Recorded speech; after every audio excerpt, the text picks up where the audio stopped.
बचाओ करना बंद करो, हराई गंगा सागर दिघी का सीमांकन करना होगा। हराई गंगा। जल संरक्षण और पर्यावरण सुरक्षा को लेकर अखिल भारतीय धानुक एकता महासंघ की ओर से जन जागरण अभियान चलाया गया। महासंघ के बैनर तले आयोजित इस अभियान में बड़ी संख्या में सामाजिक कार्यकर्ताओं, महासंघ के पदाधिकारियों एवं मानवाधिकार से जुड़े लोगों ने भाग लेकर लोगों को जल, नदी, तालाब और पर्यावरण बचाने का संदेश दिया। अभियान के दौरान लोगों को पर्यावरण संरक्षण के प्रति जागरूक करते हुए स्वच्छता और जल बचाने का संकल्प दिलाया गया। महासंघ के अध्यक्ष माधव मंडल ने कहा कि लगातार नदियों, तालाबों और अन्य जलस्रोतों के प्रदूषित होने से लोगों को कई प्रकार की समस्याओं का सामना करना पड़ रहा है। उन्होंने कहा कि जल ही जीवन है और प्रकृति ही हमारा भविष्य है।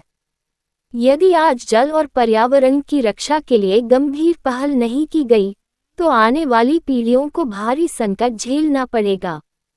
उन्होंने कहा कि जल संरक्षण केवल सरकार की जिम्मेदारी नहीं, बल्कि समाज के प्रत्येक व्यक्ति का कर्तव्य है।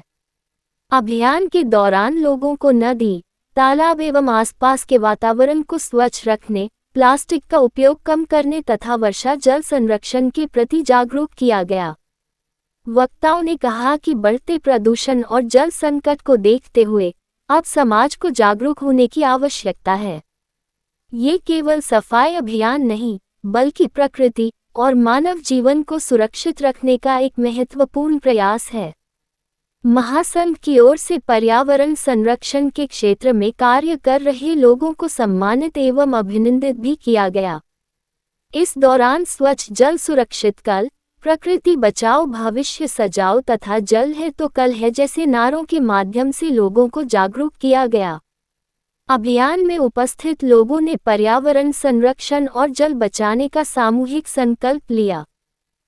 मानवाधिकार संगठन, तालाब बचाओ आंदोलन और सभी जितने भी हमारे एनजीओ सामाजिक कार्यकर्ता हैं, विभिन्न दल के हैं, विभिन्न संगठन के हैं, सभी संयुक्त रूप से हम लोग जो है सो मारवाड़ी कॉलेज से लेकर के और डीएम माने समाहर्ता कार्यालय तक हम लोग जो है सो पद यात्रा कर रहे हैं। ये मांग को लेकर के नाम बता दीजिए। नारायण मंडल मेरा नाम हुआ, अखिल भारतीय धानुक एकता महासंघ का मैं राष्ट्रीय संगठन मंत्री और चुनाव प्रभारी हूँ।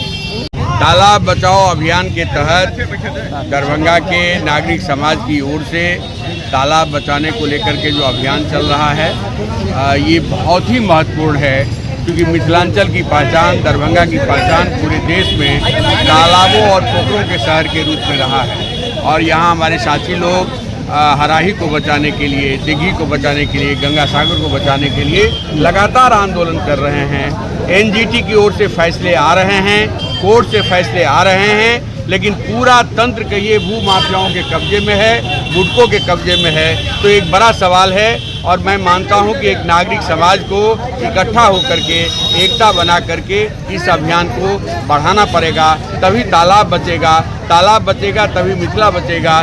जल संकट के नए दौर में मिथिलांचल प्रवेश कर रहा है। वाटर क्राइसिस मिथिलांचल में कभी नहीं हुआ था और ये इसका वजह ये है कि तालाब समाप्त हो रहे हैं, समरसेबुल गार करके वाटर लेवल को नीचे गिराया जा रहा है। तो एक बड़ा संकट है। हम लोग भाकपा माले की ओर से इस आंदोलन का समर्थन करते हैं। क्या लगता है जिस तरह से कोर्ट का आदेश आने के बावजूद भी बुडको नहीं मान रही है, आखिर क्या वजह है? कहाँ? देखिए, मुझे लगता है कि बुडको पर सरकार का पूरा दबाव है। अब पूरा तंत्र आप जानते हैं कि दरभंगा में दर्जनों तालाब लापता हो गए हैं। किन लोगों ने तालाब को लापता किया है दरभंगा के लोग जानते हैं। अब बचे हुए तालाब को भी बचाने की जो लड़ाई चल रही है उसमें भी तालाब बचाओ अभियान वाला बैनर रहेगा। विजय भैया और समाज मिल करके इसको भैया पकड़ के रहेंगे, उसमें DPMI का बैनर रहेगा। सभी लोग का लाइन बनाएंगे। दरभंगा यदि जग जाएगा, आ जाइए, सभी लोग का लाइन बना लीजिए। सरकार को सुनना पड़ेगा, बुडको को सुनना पड़ेगा, को बचाएंगे। दरभंगा टेलीविजन न्यूज की रिपोर्ट।